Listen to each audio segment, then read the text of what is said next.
1. The Kingship of Self-Control. Man has two creators, his God and himself. His first creator furnishes him the raw material of his life and the laws in conformity with which he can make that life what he will. His second creator, himself, has marvelous powers he rarely realizes. It is what a man makes of himself that counts. This passage delves into the concept of self-control as the key to human fulfillment and greatness. It argues that while we may have inherent qualities from birth, our true power lies in shaping ourselves through conscious effort and discipline. The author emphasizes that humans are not merely products of their circumstances, but creators of them. He likens us to a possibility, rather than a finality, capable of immense growth and transformation. Our greatest enemy is often ourselves, our weaknesses, and the surrender to negative impulses. Yet by mastering these internal struggles, we become kings, in control of our destinies. The text draws parallels between self-control and scientific progress. Just as humanity has conquered nature's forces like electricity, so too can we subdue our own primal instincts through consistent effort. The power of self-control lies not just in spectacular achievements, but also in daily victories over temptation and negativity. The author stresses that envy and comparison with others hinder personal growth. Instead, we should focus on emulating the process behind successful individuals, recognizing that their journeys often began with seemingly insurmountable challenges. He encourages us to see our own potential, even if it appears limited, as a starting point for immense development. Self-control is presented as a gradual process, akin to building muscle through exercise. Small, consistent actions of self-discipline, such as resisting immediate gratification or tackling challenging tasks, contribute to overall strength and resilience. The author emphasizes the importance of identifying personal weaknesses and actively working on them through mindful awareness and deliberate action. Ultimately, the passage inspires us to view life as a continuous journey of self-improvement. By embracing self-control as a daily practice, we can overcome our limitations, achieve our potential, and truly live as kings ruling over ourselves and our destinies. 2. The crimes of the tongue. The second most deadly instrument of destruction is the dynamite gun. The first is the human tongue. The gun merely kills bodies. The tongue kills reputations and, ofttimes, ruins characters. Each gun works alone. Each loaded tongue has 100 accomplices. The havoc of the gun is visible at once. The full evil of the tongue lives through all the years. Even the eye of omniscience might grow tired in tracing it to its finality. This passage explores the devastating power of harmful speech, arguing that the tongue is the second most deadly instrument of destruction after the dynamite gun. While guns cause physical harm, words inflict lasting damage on reputations and characters. The author emphasizes that gossip, slander, envy, criticism, and even seemingly harmless lies can create immense suffering. He argues that the pain caused by these crimes of the tongue dwarfs the sorrow inflicted by more visible crimes like theft and murder. The passage highlights how these hurtful words spread like wildfire, fueled by careless friends, malicious enemies, and sensationalist media. It points out that even seemingly innocent individuals can be susceptible to this moral contagion, becoming blind to good intentions and developing a taste for negativity. The author uses the example of Iago from Shakespeare's Othello to illustrate how envy and resentment can lead to calculated and destructive lies, ultimately ruining innocent lives. He cautions against accepting accusations without investigation, reminding us that where there is so much smoke, there must be some fire. but urging caution because the fire might be merely an incendiary device fueled by envy and malice. The passage concludes with a powerful message. The human tongue possesses immense power for both good and evil. It urges readers to be mindful of their words and strive to use them constructively, combating the spread of negativity and promoting kindness and understanding instead. 3. The red tape of duty. Duty is the most overlauded word in the whole vocabulary of life. Duty is the cold, bare anatomy of righteousness. Duty looks at life as a debt to be paid. Love sees life as a debt to be collected. Duty is ever paying assessments. Love is constantly counting its premiums. The power of love over duty. This passage passionately argues against the blind adherence to duty as a guiding principle for life. The author contends that while duty can be a starting point, it is ultimately a cold mechanical force that lacks the depth and vibrancy of love. The author portrays duty as rigid, prescribed, and even harmful when taken to extremes. They use historical examples like the Roman soldier at Pompeii and the boy who committed suicide out of blind obedience to illustrate how misplaced duty can lead to meaningless sacrifice and tragic consequences. In contrast, love is presented as spontaneous, compassionate, and transformative. It elevates acts into meaningful contributions, turning mundane tasks into purposeful endeavors. The author emphasizes that true fulfillment comes from infusing our actions with love, rather than simply fulfilling obligations out of a sense of duty. They highlight examples like Grace Darling's heroic rescue mission, fueled by love for humanity, and the widow's mite given out of pure generosity as testaments to the power of love. Christianity is presented as the ultimate embodiment of this principle, where love transcends the limitations of duty and becomes the driving force behind all action. The author encourages readers to prioritize love over duty in every aspect of their lives. They urge us to cultivate a love for truth, humanity, and peace, believing that these emotions will naturally lead to ethical behavior and a more harmonious world. In essence, this passage advocates for a shift in our mindset, urging us to move beyond the rigid confines of duty and embrace the liberating power of love as the guiding principle for a truly meaningful life. 4. The supreme charity of the world. True charity is not typified by an alms box. The benevolence of a checkbook does not meet all the wants of humanity. Giving food, clothing, and money to the poor is only the beginning, the kindergarten class, of real charity. Charity has higher, purer forms of manifestation. Charity is but an instinctive reaching out for justice in life. Charity seeks to smooth down the rough places of living, to bridge the chasms of human sin and folly, to feed the heart-hungry, to give strength to the struggling, to be tender with human weakness. And greatest of all, it means obeying the divine injunction, "Judge not." This passage explores the true nature and profound depth of charity, arguing that it transcends simple acts of giving and delves into the realm of empathetic understanding and non-judgmental compassion. The author begins by dismantling the misconception that charity is solely about material assistance.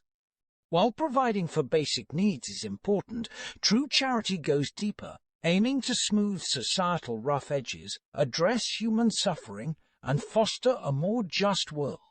It necessitates a commitment to justice and a willingness to see beyond superficial judgments. The author uses the metaphor of scales held by justice to illustrate this point. These perfectly balanced scales constantly weigh evidence, refusing to pronounce final judgments. This serves as a reminder that humans, with their inherent limitations, should avoid prematurely judging others. Instead, they should strive for greater understanding and sensitivity, recognizing the complexity of human character. The passage criticizes superficial character studies based on fleeting observations. True understanding of character requires immense insight and empathy, something only achieved through deep engagement and genuine connection. The author encourages readers to cultivate an optimistic outlook, recognizing that while people make mistakes, they are capable of greatness as well. Misplaced judgments often arise from focusing solely on outcomes rather than motivations. We tend to judge individuals based on their actions without considering the multitude of factors influencing their choices. The author warns against this tendency, highlighting how careless words and judgments can inflict irreparable harm. The text advocates for a radical shift in our approach to judging others. It calls for suspended judgment, embracing the agnostic perspective, and acknowledging our limitations in comprehending the full complexities of human experience. True charity lies in refusing to add to another's burden through harsh or hasty pronouncements. Instead, we should focus on cultivating understanding, compassion, and a desire to see the good in others, even when it remains hidden beneath surface flaws. Ultimately, the author urges us to internalize the principle of judge not, making it our guiding principle in navigating the complexities of human relationships and fostering a more compassionate and equitable world. 5. Worry, the great American disease. Worry is the most popular form of suicide. Worry impairs appetite, disturbs sleep, makes respiration irregular, spoils digestion, irritates disposition, warps character, weakens mind, stimulates disease, and saps bodily health.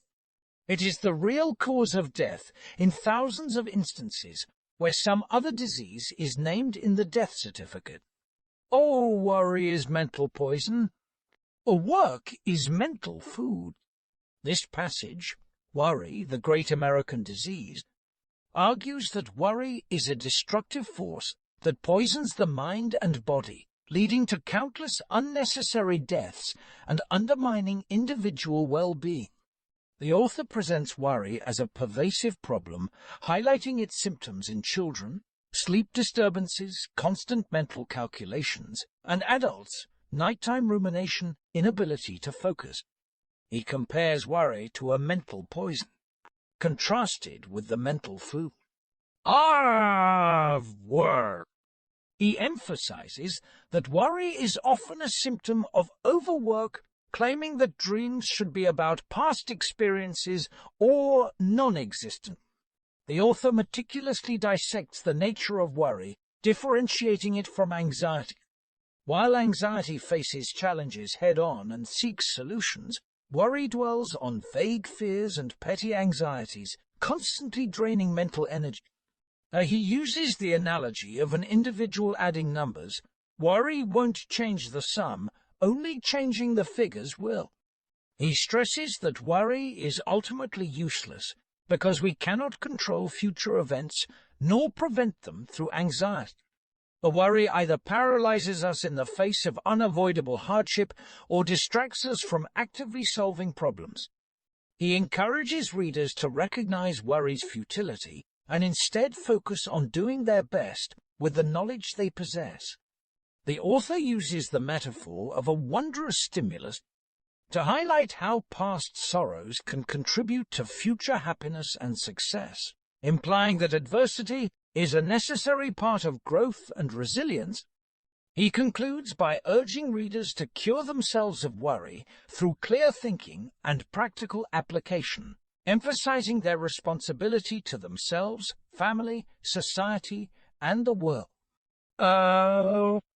This passionate plea against worry advocates for a life focused on action, acceptance, and personal responsibility rather than dwelling on anxieties that cannot be controlled.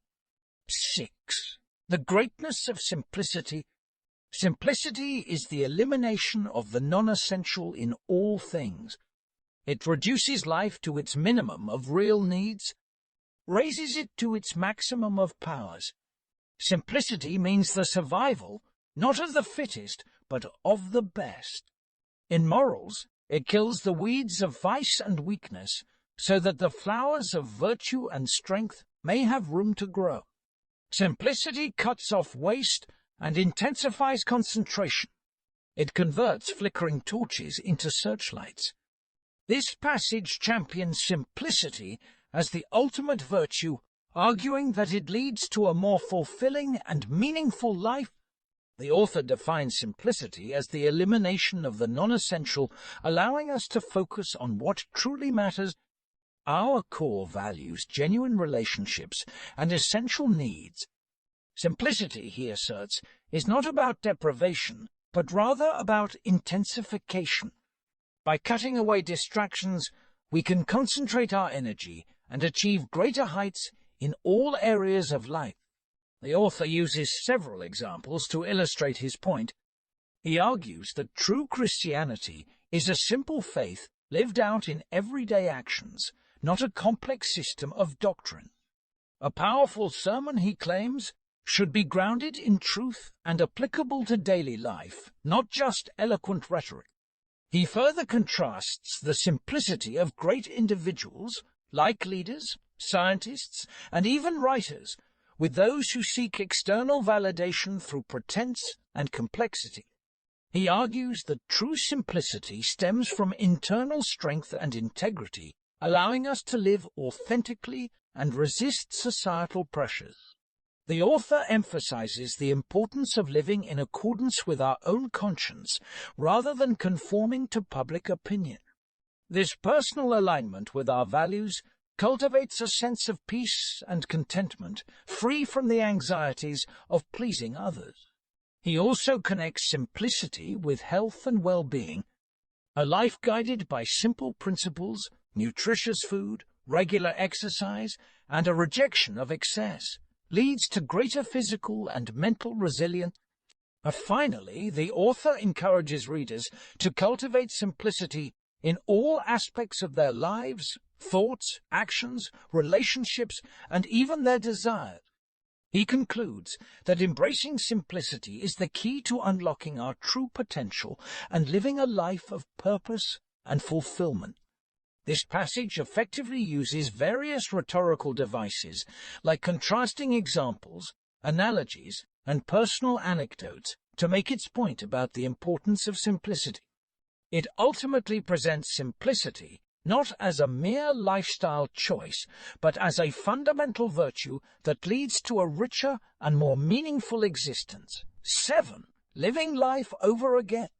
During a terrific storm a few years ago, a ship was driven far out of her course, and, helpless and disabled, was carried into a strange bay. The water supply gave out, and the crew suffered the agony of thirst, yet dared not drink of the salt water in which their vessel floated. In the last extremity they lowered a bucket over the ship's side, and in desperation quaffed the beverage they thought was sea-water. But to their joy and amazement, the water was fresh, cool, and life-giving. They were in a freshwater arm of the sea, and they did not know it. They had simply to reach down and accept the new life and strength for which they prayed. A living life over again. Summary. This thought-provoking passage explores the human longing to rewind our lives and make different choices. It uses the metaphor of shipwrecked sailors finding fresh water in a hidden cove to illustrate how new life is often present, even when we feel lost and desperate. The author argues that regret, though painful, can be a valuable tool for growth. It signifies our increased wisdom and allows us to make better decisions moving forward. However, dwelling solely on past mistakes is unproductive. Instead, we should utilize regret as a catalyst for positive change, learning from past experiences and applying that knowledge to shape a brighter future. The passage criticizes the tendency to prioritize past accomplishments over present actions. True character lies not in reminiscing about glories, but in continually striving for improvement and leaving a legacy through our current endeavors. Furthermore, the author emphasizes the importance of living fully in each moment. We often possess the knowledge necessary to make good decisions, yet we fail to apply it consistently due to laziness or self-deception.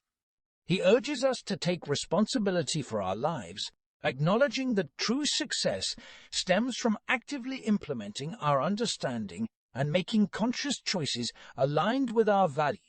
The passage concludes with a powerful call to action. Embrace each day as a fresh start, leaving behind the baggage of yesterday and approaching life with renewed purpose and enthusiasm. This daily renewal allows us to live authentically, contributing positively to ourselves and the world around us. Ultimately, living life over again is a message of hope and empowerment, reminding us that we are not bound by past mistakes, but have the capacity to create a fulfilling future through conscious choices and consistent effort. 8. Syndicating Our Sorrows. The most selfish man in the world is the one who is most unselfish with his sorrows. He does not leave a single misery of his untold to you or unsuffered by you. He gives you all of them. The world becomes to him a syndicate formed to take stock in his private cares, worries, and trials. His mistake is in forming a syndicate. He should organize a trust and control it all himself. Then he could keep everyone from getting any of his misery. This essay, Syndicating Our Sorrows, explores the dangers of oversharing personal struggles and anxieties. The author argues that individuals should bear their own burdens alone, recognizing that life's greatest joys and sorrows are deeply personal experiences. The central idea is encapsulated in the metaphor of syndicating our sorrows.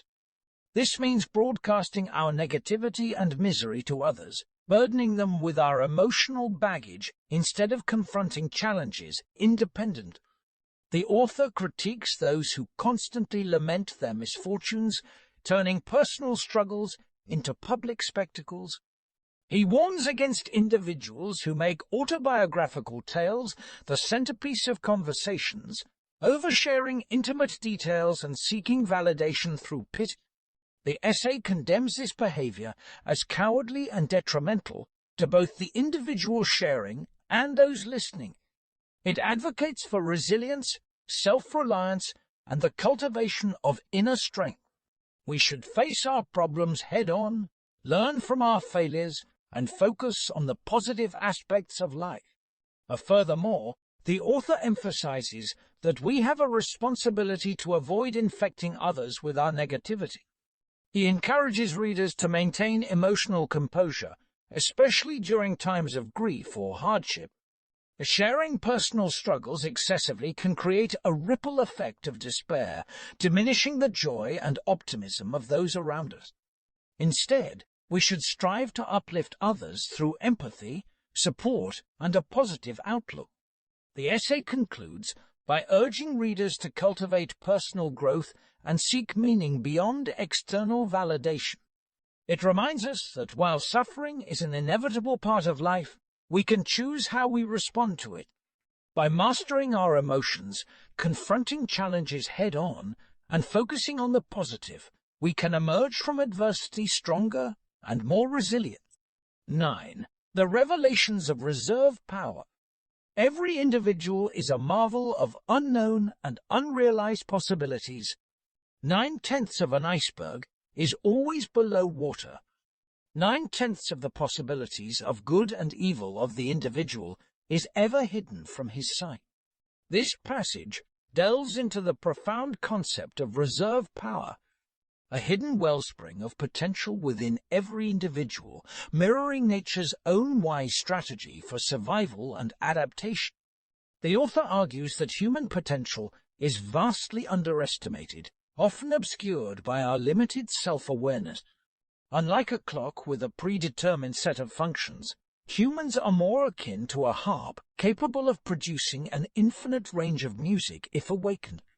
Just as nature conserves energy, offering only what's necessary, it also stores reserve power for emergencies. This is evident in countless examples: animals adapting their senses to darkness, changing color to blend with their surroundings, and developing new skills to overcome challenges. The author uses the story of rabbits introduced to Australia to illustrate how reserve power manifests in response to adversity. Faced with relentless persecution, they developed a unique nail for climbing fences and burrowing, proving that necessity truly is the mother of invention. Plant life further exemplifies this concept. Even seemingly ordinary plants hold within them the potential for vibrant colors, waiting for the right conditions to bloom. The transformation of the wild rose into the elaborate cabbage rose highlights how nurture can unlock hidden capabilities. The passage extends this concept to humans, emphasizing that we possess a reservoir of mental and moral strength, often untapped. Our failures can be stepping stones to future successes, and each conquered weakness strengthens us for future challenges. Just as Norse mythology suggests that an enemy's strength becomes ours upon defeat, our triumphs build resilience. Ultimately, the author encourages readers to embrace their full potential. By constantly striving, pushing boundaries, and trusting in reserve power, we can overcome seemingly insurmountable obstacles and achieve greatness. This reserve power acts like manna from heaven, providing sustenance for each day's challenges. Just as a steep staircase reveals one step at a time, our journey through life unfolds with constant revelations of strength. The passage concludes with a powerful message. Even in the face of immense sorrow and adversity, reserve power sustains us. It reminds us that we are not alone in this journey, and that within each of us lies the potential for remarkable things. 10. The Majesty of Calmness. Calmness is the rarest quality in human life. It is the poise of a great nature, in harmony with itself and its ideals. It is the moral atmosphere of a life self-centered, self-reliant, and self-control. Calmness is singleness of purpose, absolute confidence, and conscious power, ready to be focused in an instant to meet any crisis. This passage, titled The Majesty of Calmness, explores the rare and invaluable quality of calmness as a defining characteristic of a truly strong and fulfilled life. The author emphasizes that true calmness isn't passive stillness like the Sphinx, but rather an active state of self-control, confidence, and purpose. It is not surrender to fate like the fatalist, but rather a deliberate navigation of life with clear goals and a steady hand on the helm. The calm individual faces challenges with serenity, knowing that even when setbacks occur, they can adapt and rebuild. Calmness comes from within, born out of self-awareness and mastery over one's emotions. It allows individuals to navigate daily stresses and temptations without succumbing to worry or anger. When faced with adversity, the calm person remains composed even in the face of loss or injustice. They refuse to stoop to revenge, understanding that such actions ultimately harm themselves more than their adversary. The author contrasts calmness with the seductive allure of success achieved through unethical means.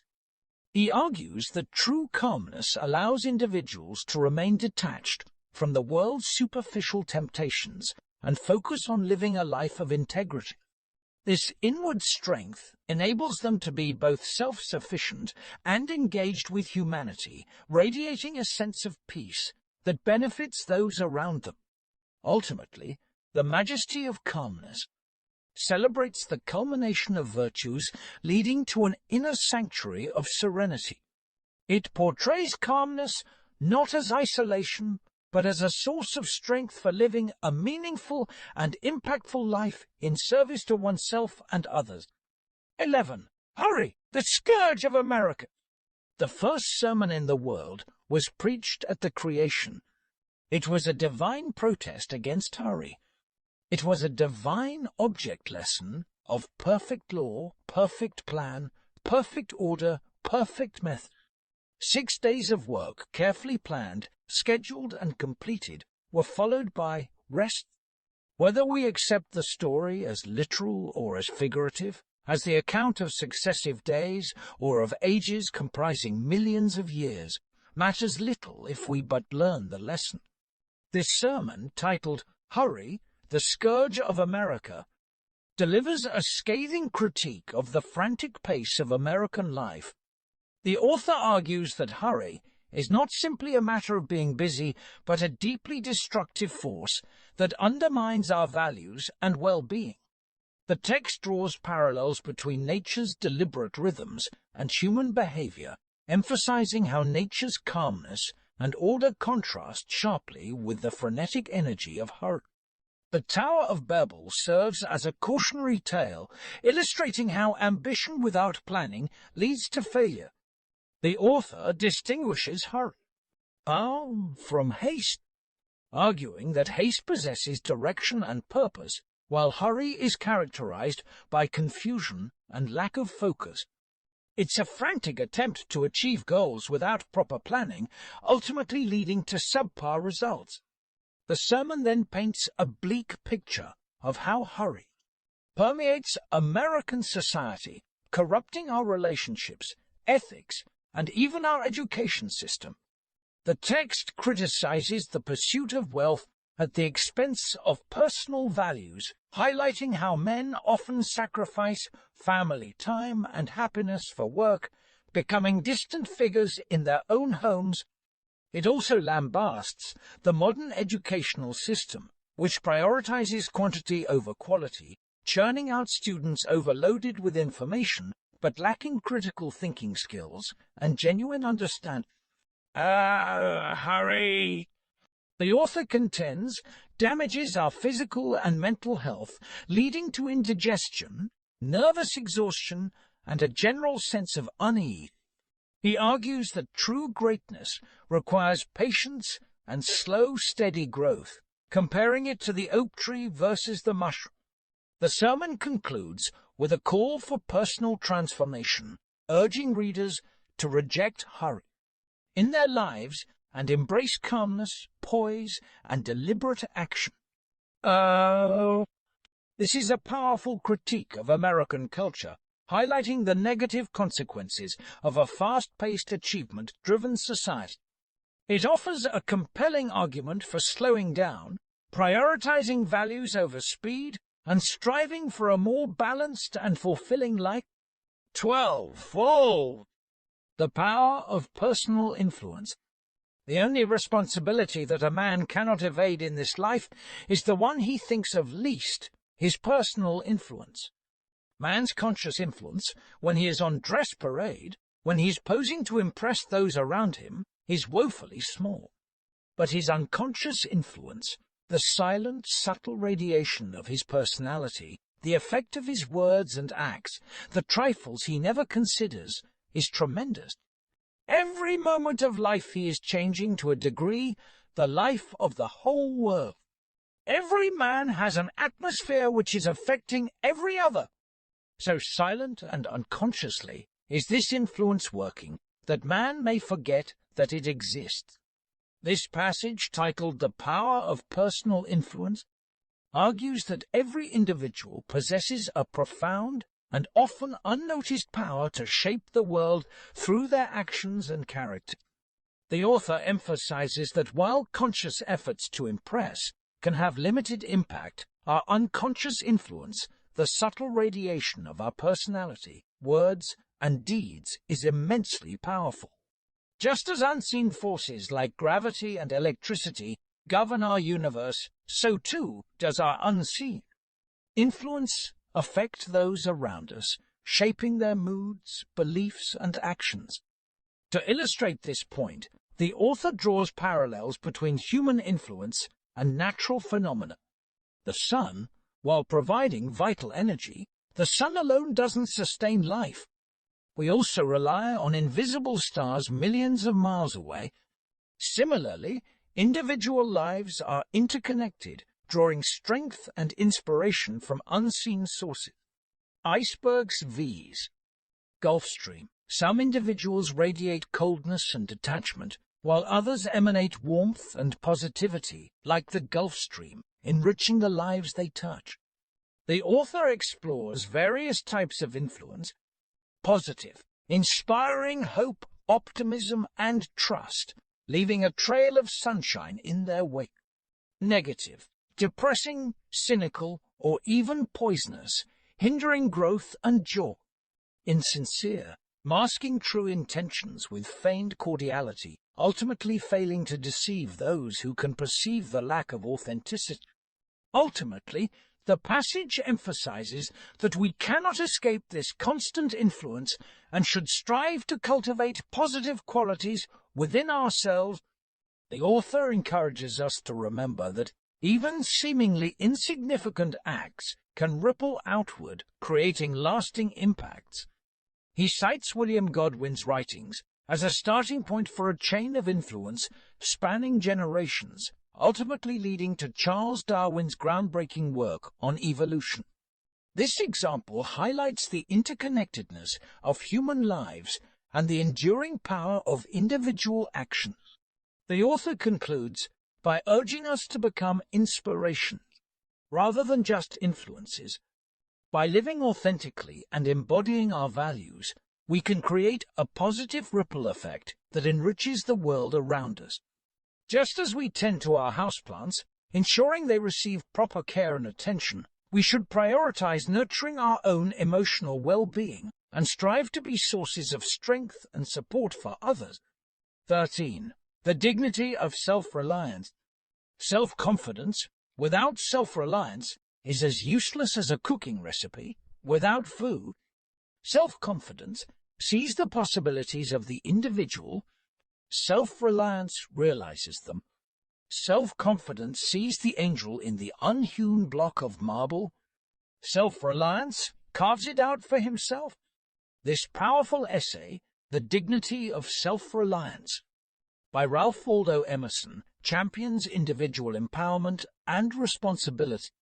Emerson argues that true confidence, self-confidence, is only meaningful when coupled with self-reliance, the ability to trust oneself and act independent. He compares self-reliance to an oak tree, strong and independent, versus a vine, needing support from others. He emphasizes that life is a battle fought individually, urging readers to be their own soldiers and not rely on external support or substitutes for personal growth. Emerson criticizes societal dependence, exemplified by ancient Rome's reliance on slaves. This reliance, he argues, stifled individual strength and ultimately led to the nation's downfall.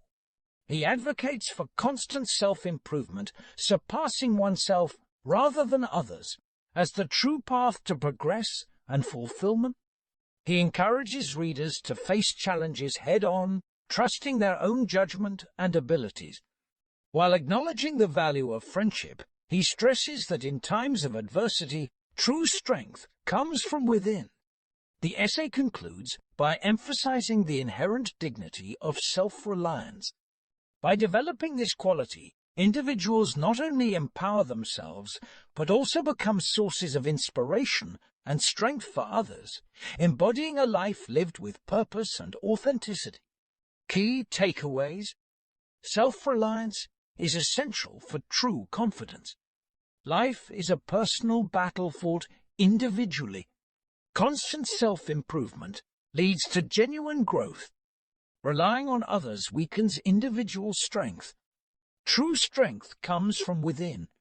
This essay remains a powerful testament to the importance of individuality, personal responsibility, and the unwavering pursuit of self-mastery.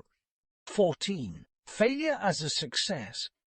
It oftentimes requires heroic courage to face fruitless effort, to take up the broken strands of a life work, to look bravely toward the future, and proceed undaunted on our way. But what, to our eyes, may seem hopeless failure is often but the dawning of a greater success. It may contain in its debris the foundation material of a mighty purpose, or the revelation of new and higher possibility. This is a beautiful and powerful piece on the nature of failure and its potential for growth. The author masterfully uses analogies from nature, the caterpillar becoming a butterfly, the bud blossoming into a rose, to illustrate how setbacks can be transformative stepping stones on the path to success. Here are some of the strengths of this passage. Reframing failure. The text effectively challenges the conventional negative perception of failure, presenting it instead as an opportunity for learning and growth. It encourages readers to see failures not as endpoints, but as necessary detours leading to greater understanding and, ultimately, success. Inspiring tone. The language is uplifting and encouraging, reminding us that even in our darkest moments, there is always the potential for renewal and progress. Compelling metaphors. The use of metaphors like the alchemy of nature. And turning point, the pivot of circumstances, adds depth and beauty to the message, making it more memorable and impactful. Emphasis on purpose. The passage stresses the importance of staying true to one's purpose and ideals, even in the face of adversity. It reminds us that true success lies not just in achieving external goals, but also in living a life of integrity and meaning. There are some potential areas for further exploration. Concrete examples. While the metaphors are powerful, incorporating real-life examples of individuals who have overcome failure to achieve great things could make the message even more relatable and inspiring.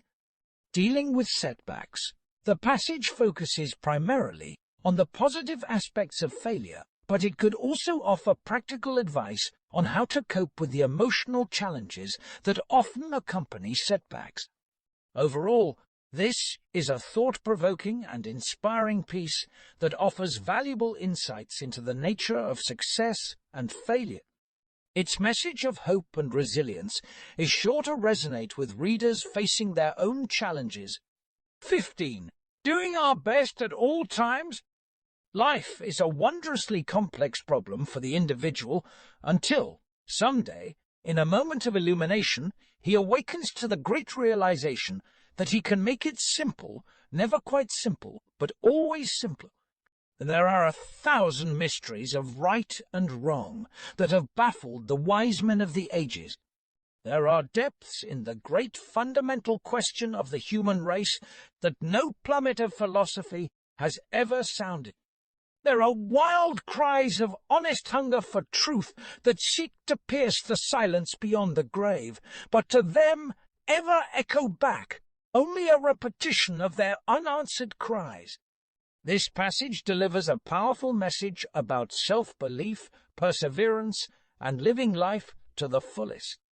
Here's a breakdown of its key themes and arguments. 1. The power of self-confidence. The text emphasizes that true progress comes from within. It's not about age or past experiences, but about having the courage and belief in oneself to keep learning, growing, and striving for better.